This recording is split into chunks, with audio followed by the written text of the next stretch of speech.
Hey guys, thought I'd do Titania as my next build video, just because I've been enjoying her a lot more than I ever thought I would once I actually dedicated some time to building her and getting her guns out.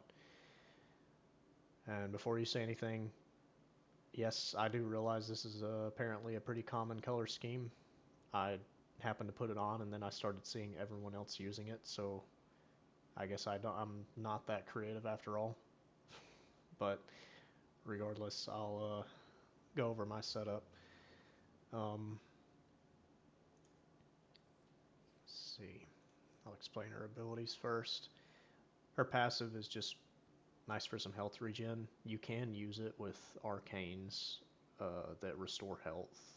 Like if you wanted to, you could combine it with combat discipline and any arcane that triggers from damage or healing, and you could also run it with Archon Intensify and Combat Discipline if you wanted to.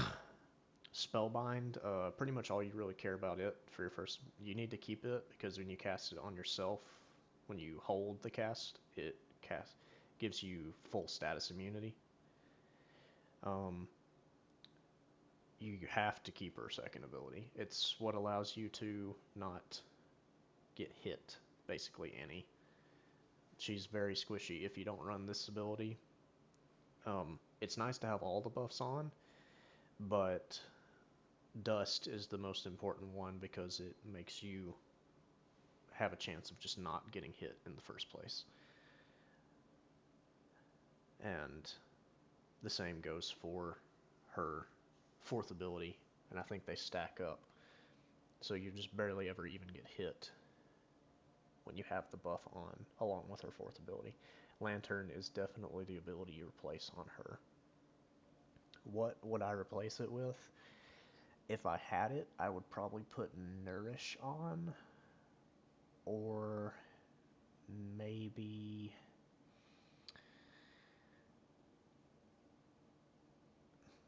Pillage.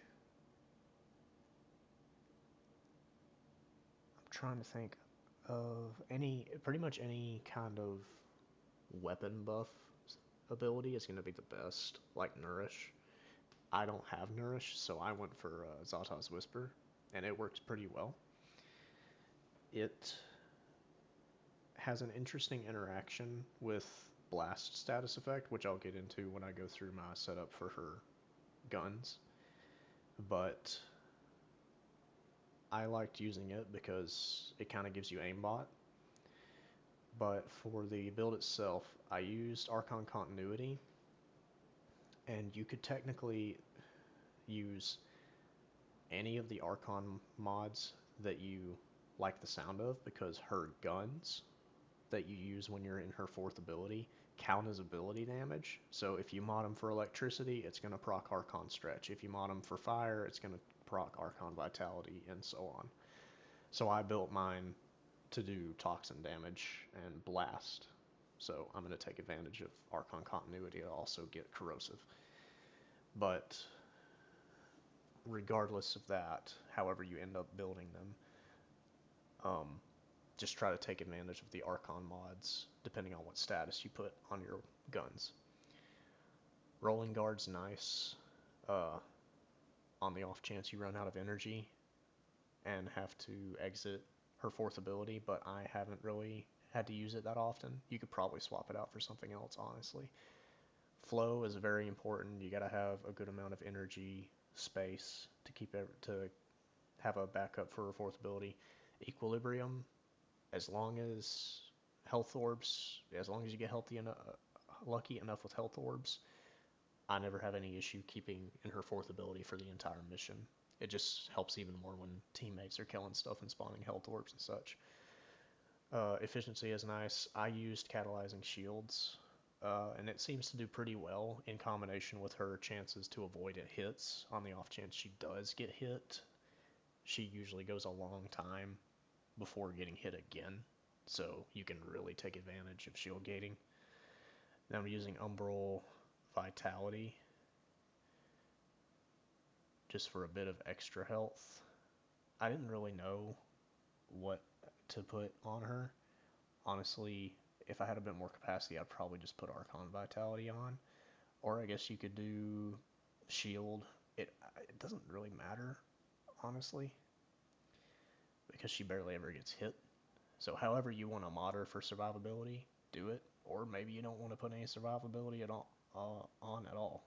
If you want to just take that off and put on some other ability buffing mod, go for it. And then I would highly recommend this new arcane from 1999.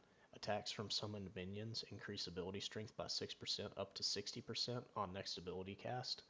Every single time one of her razor flies hits an enemy, that adds a stack. So you get max stacks of the arcane in like 5 seconds. So pretty much every single time you cast an ability, it's getting that 60% increased strength. And I'm using arcane precision just to buff her pistols as much as possible. The only thing about Kamisato is the ability strength of her fourth ability directly affects how much damage her guns do. So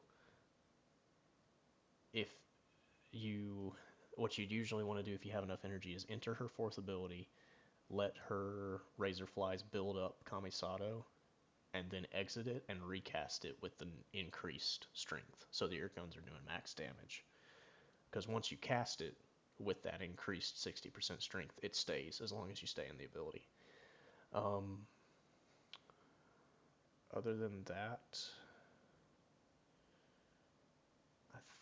and I use Precision Intensify just to get as much damage out of her guns as I can. Now for the guns themselves, like I said, I went with a Blast Toxin build because Blast has a really nice interaction with Zata's Whisper, which I will show you in a second. If you're not going to use Zata's Whisper and maybe use Nourish instead, you could go with Viral Heat. It's still pretty effective, but I've definitely found that Blast is going to be the best for Zata's. And it's probably only the best because I have the Archon mod on that makes Toxin proc Corrosive as well. So it's technically doing Toxic, Corrosive, and Blast. And I have secondary Merciless on. Honestly, use what arcane you prefer on here. I wouldn't go with one that gets headshots, that procs off of headshots with Zata's Whisper, because a lot of the times, if you don't get your first hit as a headshot, it'll spawn that bubble, and then it will track the bullets to their body instead of their head, no matter how much you aim at their head. So you can kind of get screwed over with that if you're not careful. But I'll show now just how well she kills things. First I'll spawn, say, some Steel Path 125 normal Grineer, just to show the interaction with the blast procs. So build up Kamisato, then recast this. Now let me get it again so I can cast Zata's Whisper. Okay. So when you kill the first enemy, as you can see, it spawns the bubble on everything hit by the blast explosion. And it just keeps spreading around. So any normal group of enemies, and I've taken this into Netracells and stuff like that, it has no trouble just shooting at one enemy and everything near it just pops.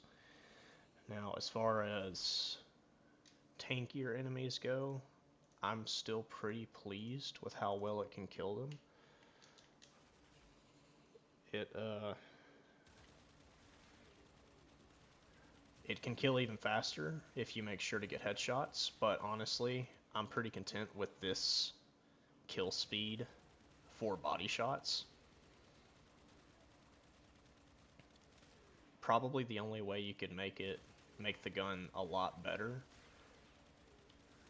is if you buffed the fire rate like crazy, which I'm not exactly sure how I could do without losing out on a lot of damage right now. Maybe if I put a different kind of arcane on, but it kind of is that simple for her. You just keep these abilities active at all times. If you have enough duration, you don't have to recast them often. I think I get like 140 seconds per. I could just find out real quick.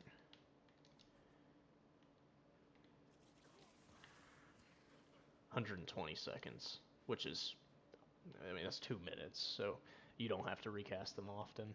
Same for Zata's Whisper. Um, Another nice thing about Arcane Kamisato is you can see up at the top, Zata's Whisper is a 36% damage buff right now, but if I recast it with Zata's Whisper, or sorry, with the Arcane active, it goes up to a 52% buff. So it's just even more damage. There's a lot of stacking damage increases with this build. Um, Other than that, either keep Spellbind active all the time if you don't think you have a fast enough reaction speed to activate it when you get hit with a status effect. But other than that, she gets hit so little that as long as you keep moving around the room and don't just stand still and let stuff shoot at you, you can just clear entire rooms without ever getting touched. And the pops when you shoot lower tier enemies and just every single thing around them just dies along with them is very satisfying. But I'll show you her setup. Oh, and as far as weapons go, it really doesn't matter because it's Titania. Like, if you're using these things, you're not really playing Titania. Um, if you wanted to, I guess you could run something to delete Eximus or anything like that, but I haven't found any reason to. Another nice thing about these guns is even though they count as ability damage, they can still shoot nullifier bubbles and damage them, thankfully. Because it would be very annoying if you had to exit your fourth ability every time you wanted to kill a nullifier. But hopefully y'all enjoy that setup. Let me know if you have any better ideas. I'm sure there are better ideas with different helmet infusions. I probably just don't have a lot of the abilities that most people would put on her. Because frankly, I need to work on my helmet still. But I really like the blast combo with Zata's Whisper. But see y'all.